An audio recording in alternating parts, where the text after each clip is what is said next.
மக்கள் விடியல் ஆட்சின்றீங்க. இது விடியல் ஆட்சியா? இல்லை இது விடியல் ஆட்சியா? 10,000 பேருக்கு சோறாக்கிப்பட்டல, என் மனசு எப்படி வேதனை இருக்கும்? 55 பேர் வேலை பார்த்தாங்களா, அவங்களுக்கு எவ்வளோ வேதனை இருக்கும்? இது விடியல் ஆட்சியா? அந்த மனுஷன் ஓப்பன் பண்ணி வச்சார்ல, அந்த மனுஷனுக்கு தெரியாதா? நீங்கள் கேளுங்க. இப்போ என்ன சொல்கிறாருன்னா, நான் போய் 3 நாள் ஆச்சு. நேற்று சாயந்தரம் குற்ற மலையில் நானும் என் பொண்டாட்டியும் காலில் விழுந்து கேட்டோம். நீ போடா, அடிப்பேன், நான் திமுக, உனக்கு குன்றுவேன், உன்னால் என்ன செய்ய முடியுமா செஞ்சுக்கடான்றாங்க. கட்டி வச்சு அடிப்போம்ன்றாங்க. அதுக்கான வீடியோ முதற்கொண்டு என்கிட்ட இருக்குது, எல்லாமே இருக்குது.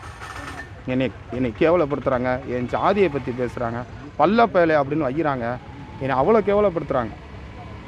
இது அந்த தெருவுக்கே தெரியும். 3வது படிக்கிற அந்த தெருவில் அந்த 3வது படிக்கிற ஒரு பையன் கூப்பிட்டு சொல்கிறான், அண்ணே இவனை நம்பி வந்துட்டேனேன். ஆனால் பாத்திரம்லாம் கழுவி முடித்து 4 மணிக்கு பந்தி பாத்திரம் கழுவி எல்லாம் முடித்ததுக்கப்புறம், நீ இன்ன ஜாதிடா, உனக்கு நான் பணம் தர மாட்டேன்டா, உன்னை நம்பி நான் தெரியாமல் கொடுத்துட்டேன்டான்றாங்க. ஜாதியை பார்த்தா நீங்கள் சோறு சாப்பிட்றீங்க?